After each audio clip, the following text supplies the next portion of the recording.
नमस्कार, आप देख रहे हैं तेज नजर।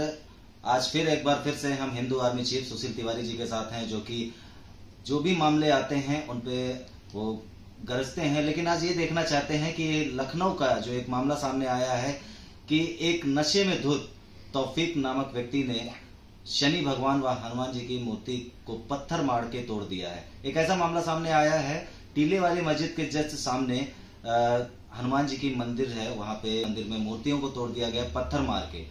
तो जानते हैं सुशील तिवारी जी से कि इस विषय पे, इस मुद्दे को लेके, जहां पर देखा जाए कि हिंदुओं से जुड़ी जितनी भी संगठन है, जितने भी पार्टियां हैं, सभी लोग वहां पे पहुंच रहे हैं। लेकिन हम ये जानना चाहते हैं कि हिंदू आर्मी क्या कहती है इस मामले को लेके।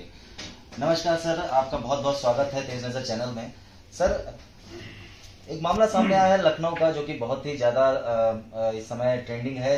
मामला यह है कि तौफीक नामक एक व्यक्ति जो कि मंदिर में घुसता है नशे की हालत में, जिसे पुलिस ने गिरफ्तार भी कर लिया है, लेकिन वो क्या करता है, जय श्री राम का नारा लगाता है और मंदिर में पत्थर मार के मूर्तियां तोड़ देता है। तो इस बारे में सुशील तिवारी हिंदू आर्मी चीफ का क्या कहना है? देखिए आदित्य जी, ये सीधे सीधे 100 करोड़ 110 करोड़ सनातनियों पे ये सीधे सीधे चैलेंज है। ये दिखाना चाहते हैं कि देखो हम 41 करोड़ हो गए हैं, अब तुम्हारे देवी देवता भी सुरक्षित नहीं है। और जहां तक नशे की बात है तो देखिए, ये जितने भी दंगा करते हैं वहां पे 18 वर्ष से नीचे के बच्चों पे दंगा में लगाते हैं ताकि उनको बाल सुधार गृह भेजा जाए, उन पे बड़ी धाराएं न लग पाए। ये बहुत बड़ा षड्यंत्र है। ये जानबूझकर उसको नशे में बताया जा रहा है, जबकि वो इसी तरीके से वो नशे वशे में कुछ नहीं था। वो जानबूझ के षड्यंत्र के तहत लखनऊ राजधानी में योगी आदित्यनाथ की सरकार है उत्तर प्रदेश में, और सीधे सीधे भगवा को इन विधर्मियों ने, ये गो वंश खाने वाले लोगों ने ये जो है एक चैलेंज किया हुआ है। अब जहां तक बात ये है कि नशे में था कि नहीं था, तो पहली बात हिंदू आर्मी कहना कि नशे में नहीं था, और अगर नशे में नहीं था तो हिंदू आर्मी ये मांग करती है कि उस व्यक्ति को भी बीच चौराहे पे फांसी देना चाहिए। और दूसरी बात यह है कि वो नशे में क्यों था, ये षड्यंत्रकारी कह रहे हैं, क्योंकि ये जब अपने पे बात आती है, जब अजमेर शरीफ में कन्हैयालाल तेली प्रकरण, जब नुपुर शर्मा प्रकरण चल रहा था, तो कन्हैयालाल तेली के हत्या जो हुई थी, उसके बाद अजमेर शरीफ के उस मौलवी मौलाना ने ये बात कही कि जो नुपुर शर्मा का तन से सर जुदा करके लाएगा उसको घर दुकान पता नहीं क्या क्या देंगे, और बाद में बता दिया कि वो नशे में था। बताइए, इस्लाम में तो नशा हराम है, तो वो नशे में उस दरगाह में क्या कर रहा था? तो उसको क्यों नहीं अभी तक जेल हुई, या उसको क्यों नहीं सजा हुई? उसी तरीके से जब गोरक्षपीठ पर माननीय योगी आदित्यनाथ, जिस गोरक्षपीठ के महंत हैं हमारे ईश्वरीय योगी आदित्यनाथ, उस गोरक्षपीठ पर एक हमला करता है गोल टोपी वाला, यही आक्रांताओं का वंशज, औरंगजेब का वंशज, यही जब वहां पे टोपी लगा के और वहां पे हमला करता है, तो बाद में ये जो लेफ्टिस्ट हैं, ये विधर्मी हैं, ये चप्पल खोर हैं, ये पंचर पुत्र हैं, ये शांति दूत, ये कहते हैं कि वो मंदबुद्धि है। तो ये नरेटिव बना रहे हैं कि वो नशा किया था। वो कोई घंटा नशा वशा नहीं किया था। वो जानबूझ के हिंदुओं के आस्था पे किस तरीके से घात किया जाए, किस तरीके से उत्तर प्रदेश में योगी आदित्यनाथ की सरकार में माहौल खराब हो और यहां पे मारा काटाई हो, ये विधर्मी चाहते हैं। एक वर्ग विशेष आखिर क्यों हिंदुओं के भेष में ही मंदिरों में प्रवेश करता है, इसके बारे में हिंदू आर्मी चीफ क्या कहना चाहेंगे? नहीं, मैं कहता रहा हूं ये षड्यंत्रकारी हैं, चूंकि इनको पूरे विश्व में बड़े बुरे नजर से देखा जाता है। ये दाढ़ी, गोल टोपी, पान खा के निकलते घिरना आती है इनसे।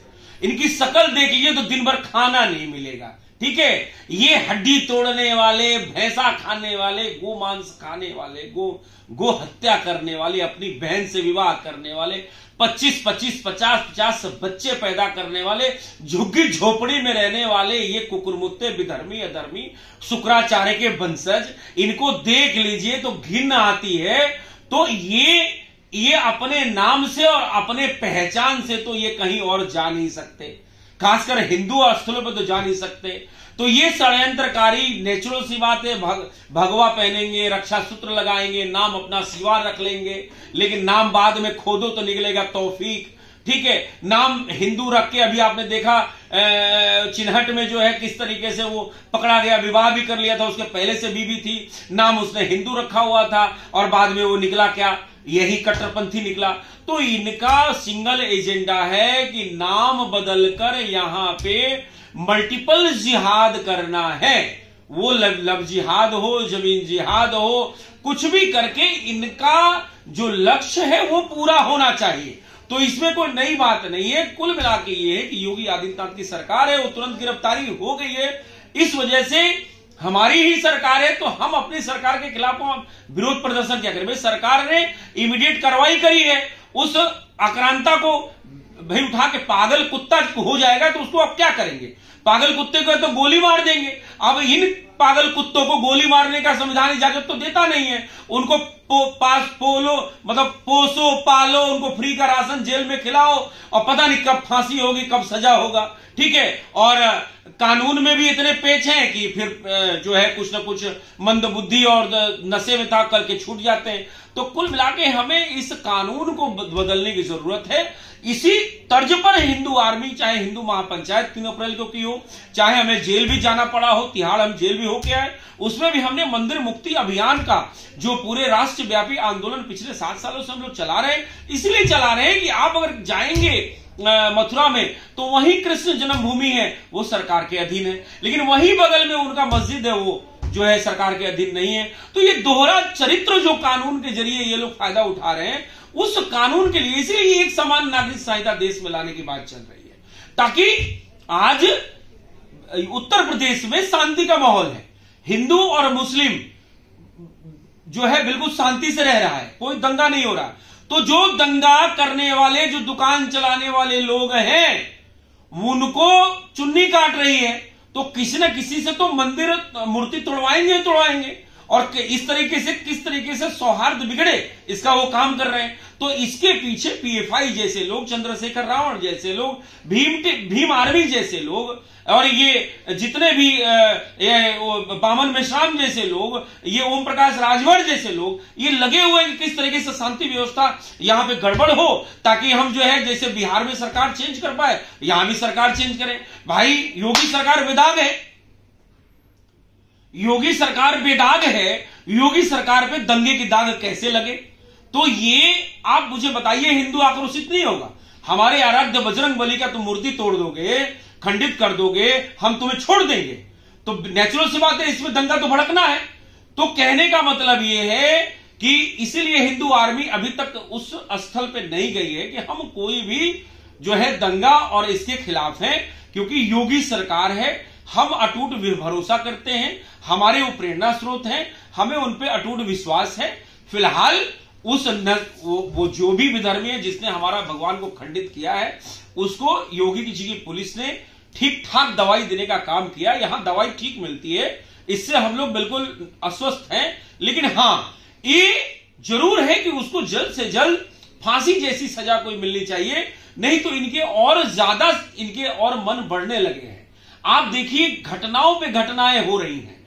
आज अगर आप देखेंगे तो शाहीन बाग से शुरू हुआ, दिल्ली दंगा से शुरू हुआ, या दिल्ली में कई तरह के मल्टीपल दंगे हुए। ठीक है, वह एक अंकिता और थी जिसको एक विधायक जो एक ही कौम का होता है आके गोली मार देता है। हरियाणा की घटना है, झारखंड की घटना आपने तत्काल में देखी। झारखंड में देखा कैसे आदिवासी लड़की को पेड़ पे लटका दिया इन्होंने। आपने देखा कि दिल्ली के अंदर नैना सोनी, अभी तत्काल की घटना, नैना मिश्रा को किस तरीके से गोली मार दिया। तो इनका जो है आतंक बढ़ रहा है। तो इतना मेरा जो अपना मानना है कि इन आतंक को रोकना तो जरूरी है, चाहे वो एक समान नागरिक संहिता के जरिए रोकिए, जनसंख्या नियंत्रण के जरिए रोकिए, या मंदिर मुक्ति के जरिए रोकिए, एक समान नागरिक संहिता के जरिए रोकिए, या और भी जो कानून में संशोधन की आवश्यकता है उसको करके रोकिए। लेकिन मुझे यह भी लग रहा है कि इनके दिन जो है अंत है, क्योंकि आपने देखा होगा बरसात में चींटियों के पंख लग जाते हैं, तो इनके पंख लगे हुए तो इनके पर को कुतरने की जरूरत है। इस बात के लिए हिंदू आर्मी बिल्कुल हमारा जो कर्तव्य है और हमारा जो अपनी समर्पण भाव है उसके साथ हम लोग लगे हुए हैं। तौफीक की गिरफ्तारी हुई है लेकिन उसे सजा नहीं हुई। बाकी हिंदू संगठन कह रहे हैं कि अगर तौफीक को सख्त से सख्त सजा नहीं दी गई तो वो सड़क पर उतर के प्रदर्शन करने का भी कार्य करेंगे। क्या हिंदू आर्मी इस पद पे चलेगी? नहीं, देखिए, हम फिर मैं कह रहा हूं कि चाहे लुल्लू माल की घटना हो और चाहे प्रदेश में कहीं भी कोई घटना होती है, हम अगर डीजीपी तक अगर बात करते हैं तो हमारी बात सुनी जाती है और तुरंत कार्रवाई होती है। देखिए, हम वहां पे उग्र हो, वहां पे आक्रोश हो, वहां पे हम दंगा करें, वहां पे हम जो है पैदल मार्च करें या वहां पे हम सड़क पे उतरे, वहां पे राष्ट्रव्यापी आंदोलन करें, जहां पे हमारी कानून न सुने। जब यहां पे ईश्वरीय योगी आदित्यनाथ की सरकार है, जब एक फोन कॉल पे पुलिस काम करती है, तो हम उस पुलिस को और उस सरकार को दोषी कैसे ठहरा सकते हैं? जो दोषी है उसको सजा यूपी में तुरंत मिलेगी, चाहे जिस बिल में छुपा हो। आप देखिए कैसे मदरसों का जो है वो सर्वे हो रहा है, कैसे पिलपिला रहे हैं ये बम के विधि बनाने वाले ये मदरसे के मालिक, किस तरीके से हमारे पत्रकार को देखिए किस तरीके से जो है बंद कर दिया। और वो जो मदरसा है वो सरकारी जमीन पे बना हुआ है, वहां पे हमने जो है पुलिस को बोला और वो भागा भागा फिर रहा है, मदरसा को बंद कर दिया है और मदरसा सरकार के अधीन होने वाला है। तो देखिए, जहां पे जो सही काम है वो हिंदू आर्मी करती, अनसेंसिबल हम हर जगह रोड पे उतर जाए, ये उचित नहीं है। उस कुकर्मी को सजा पुलिस कानून देगी। मैं तो कह रहा हूं कि कानून अगर सजा नहीं दे सकता है तो हमें दे दे, हम उसको सजा देने के लिए बैठे हुए। एक आखिरी सवाल, कई राजनीतिक नेता ये कह रहे हैं कि तौफीक के पीछे तो बहुत बड़े लोगों का हाथ है और इसकी वह तरफ से बहुत बड़ी साजिश की जा रही है यूपी सरकार की।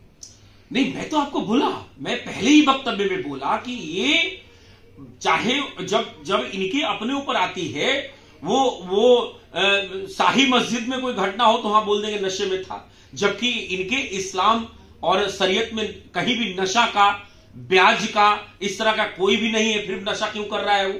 ठीक है, तो पहले तो इन्हीं को शरीयत के हिसाब से उसका गला रेत देना चाहिए, फिर वहां तो ये गला नहीं रेतते हैं। और यहां कोई हिंदू सच बात बोल देता है 9 साल की बच्ची वाला, तो वहां पे गला रेतने को चले जाते हैं। तो ये दोहरा मानदंड है इनका। अपने लिए ये कह देंगे कि वो नशे में है, चाहे वो अजमेर शरीफ की घटना हो और चाहे वो गोरखपीठ पे जो गोल टोपी वाला जिसने बोला मैं ये पीएचडी किया हूं, उसके बाद भी वो बोला मंद बुद्धि हूं। तो ये अपने पे जब बचने की बात आती है तो मंद बुद्धि बन जाते हैं, और जब बचने की बात आती है तो कानून का सहारा ले लेते हैं। और लेकिन वैसे ये शरीयत से चलते हैं, वैसे न संविधान को मानते हैं न भारत के कानून को मानते हैं। और नेचुरल सी बात है कि सारी ताकतें चाह रही हैं कि योगी सरकार बेदाग है तो वो दागदार हो जाए। तो इसमें कोई बड़ी बात नहीं, लेकिन ये अपने मंसूबों में कामयाब नहीं हो पाएंगे, क्योंकि योगी सरकार जो है उसके पीछे जो उसकी बानर सेना है, जो उसकी सेना है, हिंदू आर्मी जैसी संगठनें बिल्कुल रक्षा कवच की तरह सदैव तैयार है।